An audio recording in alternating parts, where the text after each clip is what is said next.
There are times in Excel that you would like to sort your data on multiple columns. And in this case, I have my inventory data with the store locations, multiple stores in each city, the departments, and the number sold for each department. And this is a pet store, so this is our inventory for our different departments and stores. If I wanted to sort just on department, I can go to that column and sort on just that column. Make sure that it sorts all of the data together so that for each row it maintains the same data when it sorts.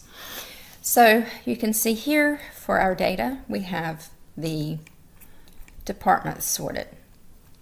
Let's say we want to sort within each department the store location, the city, so that for the clothing department I can sort these cities, and within each city there are multiple stores, so I can see which store sold the most, for example, in the clothing department.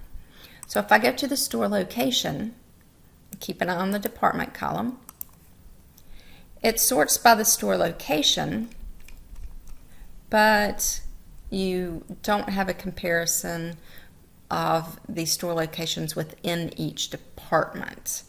So it should still keep the department sorted here.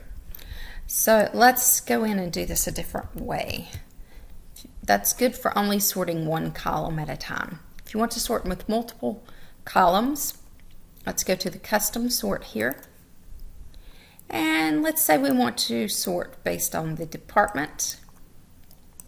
We're going to add a level for the store location within each department. And just for fun, let's sort the number sold for each city from the largest to the smallest. So now you can see each department,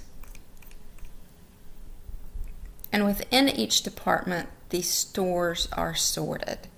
So I can look at the stores in Las Vegas and say, oh, the highest number sold for the clothing is at store 440 in Las Vegas. So you can look at your data based primarily on the department. Now, if you don't want that, and I'm going to highlight it again, you don't necessarily need to, but if you go in, let's say, let's sort it by store location and then by department, and then we're going to keep the number sold. So now within each store you can see the each store location, each city. Now you can see the different departments within each city. And you can look at each one and say, for example, for the training tools in Charleston, store number 630 sold the most. So you can use that custom sort when you need to apply your sorting to multiple columns in Excel.